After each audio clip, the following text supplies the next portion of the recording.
El fin de la ambición prestada. Capítulo 6, temporada 11.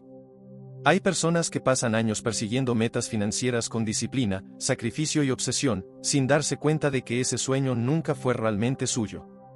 Hay una imagen que me persigue desde hace años.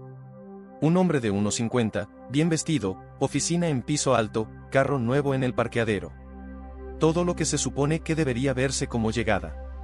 Y sin embargo, cuando le preguntas cómo está, lo que aparece en su cara no es satisfacción, es una especie de cansancio que no tiene nombre. No es agotamiento físico. Es otra cosa. Es el cansancio de alguien que ha estado corriendo una carrera larga y que en algún punto, sin darse cuenta, olvidó por qué empezó a correr. Yo he conocido a varias versiones de ese hombre. Y en ciertos momentos, yo mismo fui esa versión. Porque hay algo que nadie te cuenta cuando empezás a construir tu vida financiera, cuando empezás a hablar de metas y proyecciones y patrimonio, y es que la mayoría de esos objetivos no los elegiste. Los absorbiste. Llegaron desde afuera con tanta naturalidad, con tanto peso social, con tanta apariencia de sentido común, que nunca los cuestionaste. Simplemente los adoptaste como propios y empezaste a trabajar por ellos como si hubieran nacido de tu fuego interno. Pero no nacieron de ahí. Y ese es el problema. Trabajas toda tu vida por un sueño que no es tuyo. Eso no es una metáfora. Es una descripción bastante precisa de lo que le ocurre a una cantidad enorme de personas que se consideran ambiciosas, disciplinadas, orientadas al logro. Personas que tienen claridad sobre sus metas, que saben exactamente a dónde quieren llegar, que pueden explicarte con números y fechas cuál es su plan.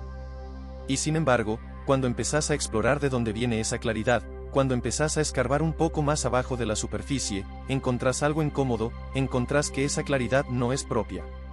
Es prestada. La ambición prestada es uno de los fenómenos más silenciosos y más costosos que existen en la vida financiera de las personas.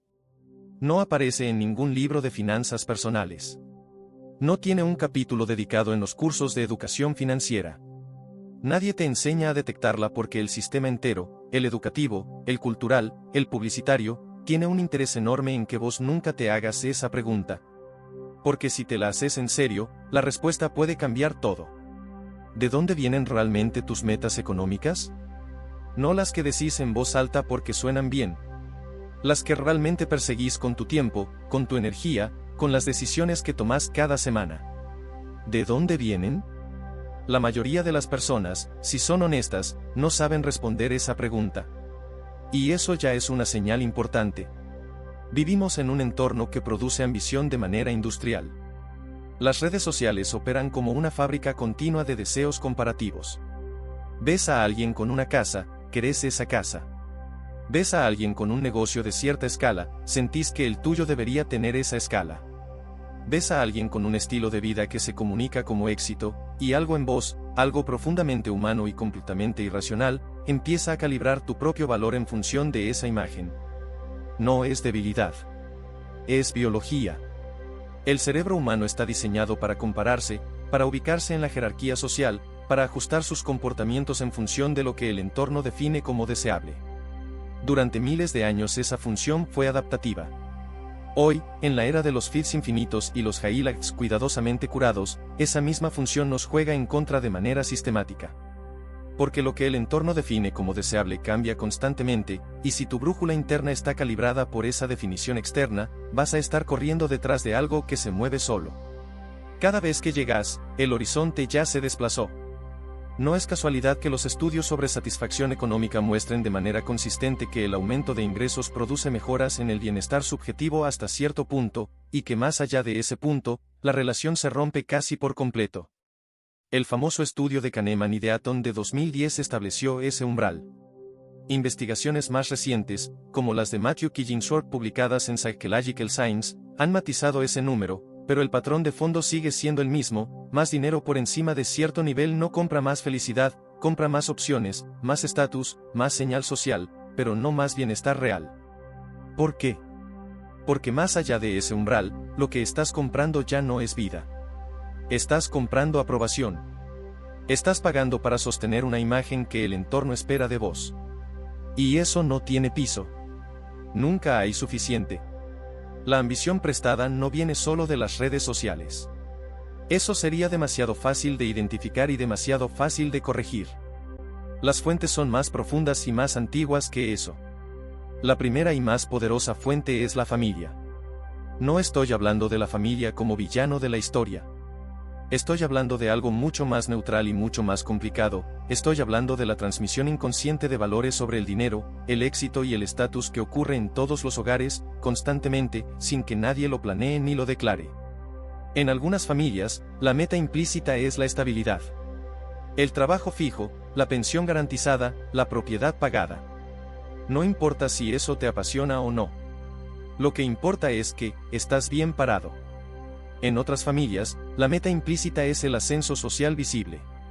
La carrera de prestigio, el apellido asociado a cierta posición, el vecindario correcto. En otras, la meta es exactamente lo contrario de lo que los padres tuvieron, sea para mejor o para peor. Vos absorbiste esas metas. Las viviste como ambiente, como agua, como el aire que se respiraba en tu casa. Y cuando llegó el momento de elegir tus objetivos financieros, los elegiste dentro de ese marco sin cuestionarlo. Porque ese marco era invisible. Era el único marco que conocías. La segunda fuente es el entorno social inmediato. La gente con la que te moves, los que estudiaron lo mismo que vos, los que trabajan en la misma industria, los que viven en el mismo barrio, todos ellos tienen una noción compartida de lo que significa haberlo logrado. Esa noción es tan sutil y tan omnipresente que parece objetiva. Parece que simplemente es lo que es. ¿Qué casa de cierto tamaño, carro de cierta gama, vacaciones a ciertos destinos, eso es éxito? No porque alguien lo haya declarado, sino porque todos actúan como si lo fuera. Y cuando todos actúan como si algo fuera verdad, es extremadamente difícil preguntarse si de verdad lo es. La tercera fuente es la cultura del mérito y el rendimiento que permea todo el sistema en el que creciste. La idea de que trabajar más, ganar más y acumular más es intrínsecamente virtuoso. Que la ambición es en sí misma una señal de carácter. Que la persona que descansa, que dice, con esto es suficiente, que no persigue el siguiente nivel, tiene algo mal. Está siendo conformista. Está desperdiciando su potencial. Esa cultura no te preguntó si querías adoptarla. Llegó empaquetada en el discurso escolar, en los medios, en los modelos de rol que te presentaron como admirables. Y la adoptaste porque era lo que hacían las personas que querías ser. El resultado de todas estas fuentes combinadas es una ambición que se siente tuya pero que en realidad es el promedio de todo lo que el entorno esperaba de vos. Ahora quiero que te detengas un segundo en algo concreto, porque esto no es filosofía de domingo por la tarde. Esto tiene consecuencias financieras directas, medibles, que se acumulan a lo largo de años y que en muchos casos son irreversibles. Cuando perseguís una meta que no es tuya, no solo gastás energía en algo que no te llena. Gastás dinero. Gastás tiempo. Tomás decisiones que reorganizan tu vida entera alrededor de un objetivo que nunca fue tuyo. Y esas decisiones tienen peso. El caso más evidente es el de la vivienda. En Latinoamérica, y en Colombia en particular, existe una presión cultural enorme alrededor de la propiedad. La casa propia no es solo una decisión financiera. Es una señal de que llegaste. Es la prueba tangible de que sos un adulto responsable, que lograste algo, que tu vida tiene solidez. Esa narrativa es tan fuerte que millones de personas se endeudan por décadas para comprar propiedades que no necesariamente corresponden a su vida real, a sus necesidades reales, a su proyecto real. No estoy diciendo que comprar propiedad sea malo. Estoy diciendo que cuando esa decisión está impulsada principalmente por la presión social de lo que se debe hacer a cierta edad, el análisis financiero real queda en segundo plano. Se compra para cumplir con un guión social, no porque sea la mejor decisión para esa persona en ese momento. Y eso tiene un costo. Un crédito hipotecario a 20 años compromete tu flujo de caja, tu movilidad laboral, tu capacidad de tomar riesgos, tu libertad de reorientar tu carrera. Esas restricciones no son malas en sí mismas si la decisión fue genuinamente tuya.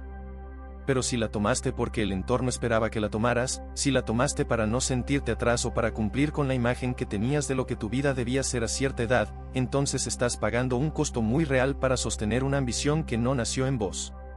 Lo mismo aplica para las decisiones de carrera. ¿Cuántas personas están en posiciones que les generan ingresos dignos pero que no les producen ningún tipo de satisfacción intrínseca, porque eligieron esas carreras siguiendo el criterio de lo que era una buena opción, lo que daba estatus, lo que los padres consideraban seguro, lo que en el entorno se veía bien? La respuesta es, la mayoría. No como exageración retórica, como dato real. Estudios consistentes en psicología organizacional muestran que entre el 60 y el 70% de las personas reportan sentirse desconectadas de su trabajo. No activamente miserables. Simplemente ausentes. Haciendo lo que corresponde, cumpliendo con el rol, siguiendo el guión. Y el guión, en la mayoría de los casos, lo escribió alguien más. El costo que casi nadie calcula es el de la energía. No la energía en términos metafóricos, sino en términos completamente literales. El ser humano tiene una cantidad finita de energía cognitiva y emocional por día. Esa energía se distribuye entre todo lo que haces, desde decidir qué desayunar hasta sostener una conversación difícil, desde resolver un problema en el trabajo hasta tomar una decisión financiera compleja. Cuando perseguís una meta que no es tuya, el costo energético de mantener la motivación es exponencialmente más alto que cuando perseguís algo que genuinamente querés. Porque la motivación intrínseca es un motor que se retroalimenta solo. Cuando haces algo que te importa de verdad, la energía tiende a regenerarse con el proceso mismo. Hay algo en la tarea que te recarga mientras la ejecutas. La motivación extrínseca, en cambio, la que viene del reconocimiento social, del miedo a quedarse atrás, de cumplir con la imagen esperada, esa necesita combustible externo constante. Necesita validación permanente, comparación permanente, recordatorios permanentes de por qué estás haciendo lo que estás haciendo. Y cuando ese combustible externo escasea, cuando las redes no aplauden lo suficiente, cuando el entorno se mueve hacia otro objetivo, la motivación colapsa. Por eso hay tantas personas que empiezan proyectos con una energía enorme y los abandonan a mitad de camino. No porque sean inconstantes ni débiles, sino porque el combustible que usaban no era propio. Era prestado. Y los combustibles prestados se acaban. Hay otro costo que tampoco se menciona suficiente, el costo de las decisiones de segundo orden. Cuando tu objetivo financiero principal es prestado, todas las decisiones que tomas para alcanzarlo también quedan contaminadas. Porque en algún nivel, siempre sabes que algo no cuadra.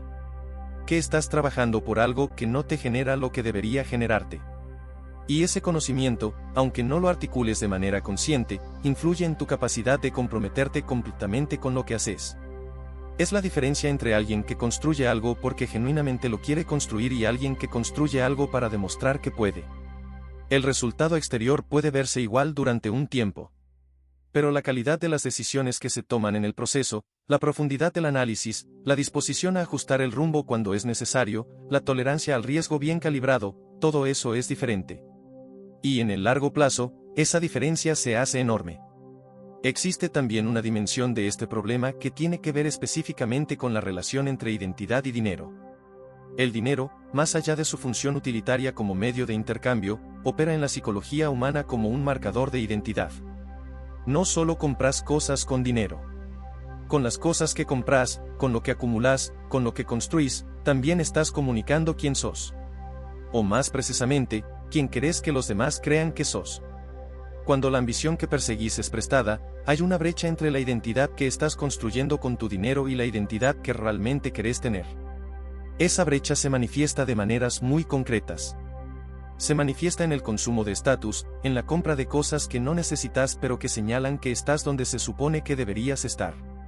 Se manifiesta en la incomodidad de hablar honestamente sobre tu situación financiera real, porque la situación real no siempre coincide con la imagen que proyectas. Se manifiesta en una especie de ansiedad financiera difusa que no tiene origen claro, porque en el fondo sabes que estás sosteniendo una fachada. El consumo de estatus es uno de los grandes drenajes de la construcción de riqueza real. No porque gastar en cosas no necesarias sea moralmente incorrecto, sino porque es un gasto que no compra lo que promete. Compras el carro para que el entorno te vea de cierta manera. Pero la percepción del entorno es pasajera, se acostumbra rápido, y para mantenerla hay que seguir gastando. Es una rueda que gira pero que no te lleva a ningún lado. Y lo peor es que la rueda gira más rápido cuando la ambición que la impulsa no es tuya. Porque cuando no sabes exactamente qué querés, Cuando no tenés una definición propia y concreta de lo que sería suficiente para vos, el suficiente siempre está un poco más adelante. Siempre hay algo más que demostrar. Quiero hablar ahora de algo que puede sonar contraintuitivo, y que sin embargo es probablemente la idea más importante de todo lo que vamos a conversar hoy. La solución a la ambición prestada no es la no ambición. No es la renuncia al crecimiento financiero. No es una filosofía de menos es más, aplicada de manera universal. No te estoy diciendo que abandones tus metas o que te conformes con menos. Te estoy diciendo algo bastante más exigente que eso. Te estoy diciendo que el trabajo real, el trabajo que la mayoría de las personas nunca hace porque requiere honestidad incómoda, es el de separar con precisión lo que genuinamente querés de lo que simplemente adoptaste. Y que esa separación no se hace una sola vez. Se hace constantemente, porque el entorno no para de producir nuevas versiones de ambición prestada, y la mente no para de absorberlas. La pregunta no es, ¿soy ambicioso? La pregunta es, ¿de quién es esta ambición? Esa pregunta, si la tomas en serio, cambia la manera en que te relacionas con tus metas. No las elimina. Las filtra. Las clarifica. Las hace genuinamente tuyas en lugar de ser el eco de lo que el entorno esperaba de vos. Y cuando una meta es genuinamente tuya, cuando la construiste desde adentro y no la adoptaste desde afuera, la relación con el sacrificio que implica alcanzarla es completamente distinta. No necesitas convencerte de que vale la pena. No necesitas motivación externa para mantenerla viva.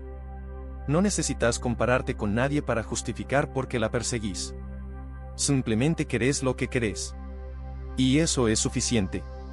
Hay una pregunta que uso como herramienta de diagnóstico personal cada vez que evalúo una meta financiera, y es esta: ¿seguiría persiguiendo esto si nadie lo pudiera ver?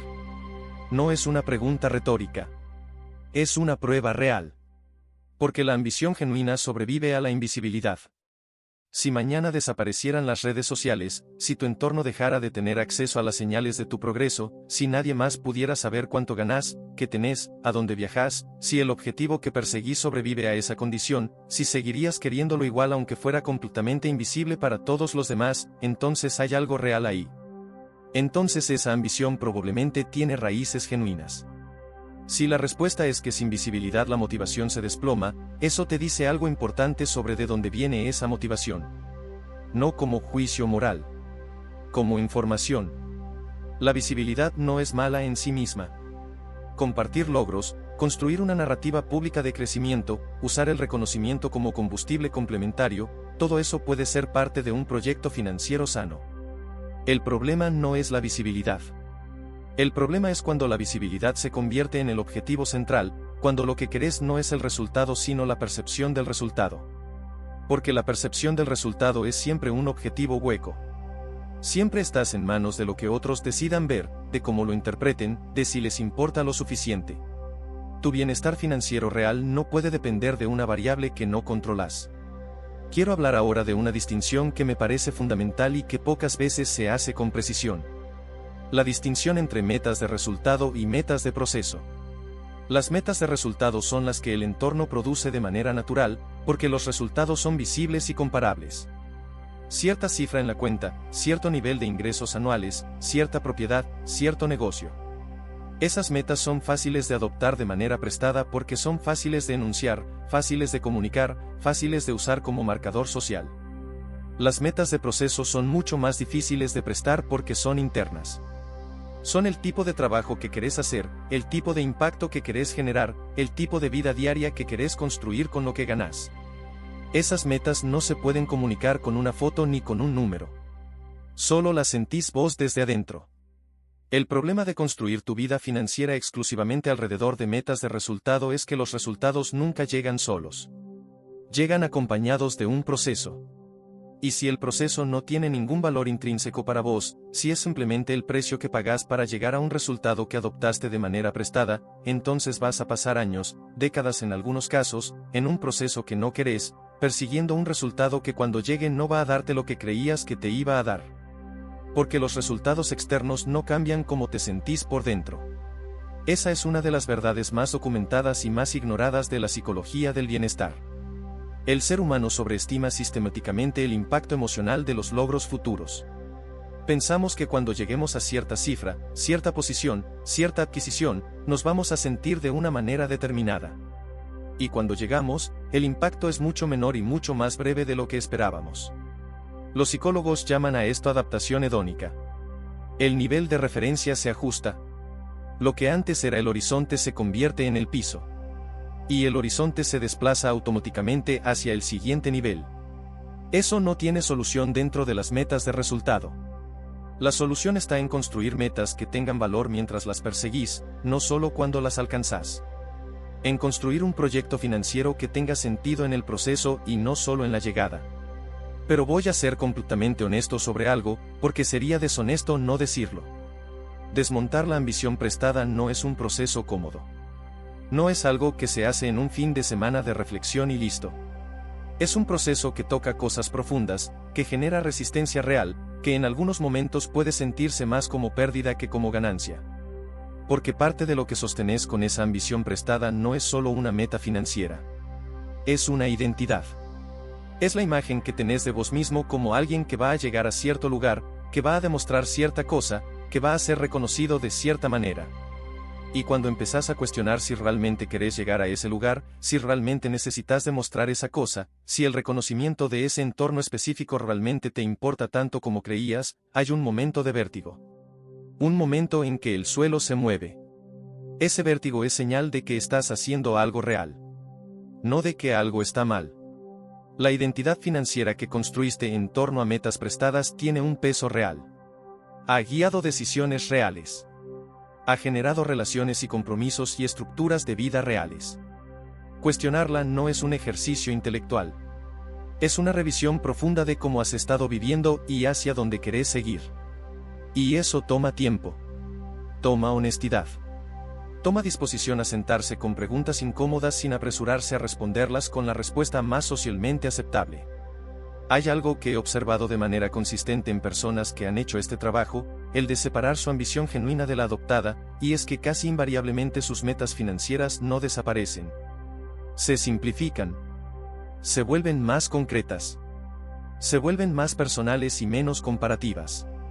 En lugar de, quiero ganar lo suficiente para vivir en cierto barrio y tener cierto tipo de carro, aparece algo como, quiero que mi trabajo me dé la libertad de estar presente de cierta manera en mi vida cotidiana, y necesito esta cifra específica de ingresos para que eso sea posible.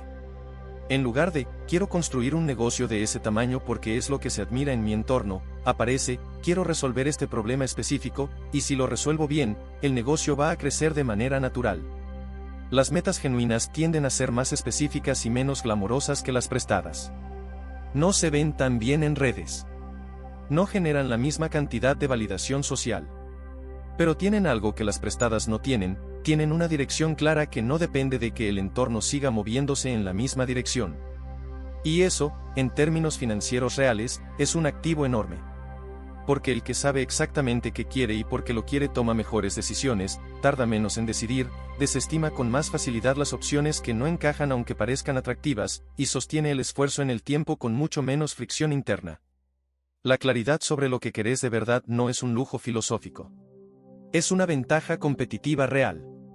Es uno de los factores que más diferencia a las personas que construyen riqueza genuina de las que construyen apariencia de riqueza.